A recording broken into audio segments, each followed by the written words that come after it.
The Jhelum shipwreck in Stanley Harbour is a nugget of Falklands history that is slowly disappearing over time.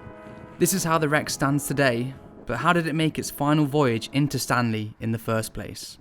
Well, she was built in Liverpool by Joseph Steele and Sons, and she was launched on the 24th of May in 1849. And she was basically built as like a pack horse. She was just a cargo ship and was just essentially made to deliver cargo from A to B. She wasn't the most glamorous of ships, which is kind of part of her charm. A ship that deserves to be famous for being ordinary is kind of it.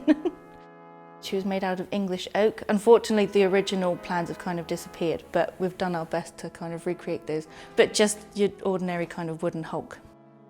So, a ship celebrated for being ordinary. But when did things start to move out of the ordinary for its captain and crew? We kind of know things started to go wrong in 1869.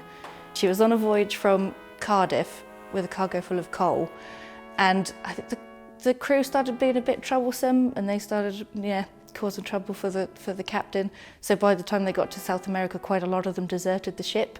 So they were running on a smaller crew than usual. And then when they got to Montevideo in 1870, I believe there was a crash between the Jhelum and another ship. After this collision, the Jhelum made a few more short trips before travelling from Peru to Dunkirk in 1870, before finding trouble moving along the Cape Horn and putting into Stanley Harbour. She was in distress and leaking badly, and that's when the crew kind of got off and said, we're not carrying on any further, that's the end of our voyage. And the Captain Beaglehole, tried to contact the ship owners back in England, but didn't receive any reply.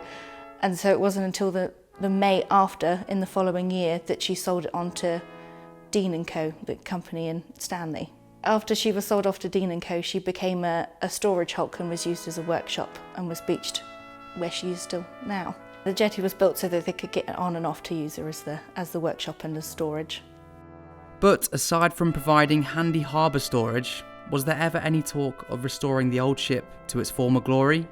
In the 60s and 70s they talked about restoration, and I think it was the Maritime Museum actually came down and did a survey on it, but it was decided then that it was going to be too costly and probably impossible to do any kind of restoration or saving of the ship. Thankfully, lots of bits of the wood that came off were still usable and still good, so there's a bit that fell off in 2008 is used on the deck of the model that's behind me.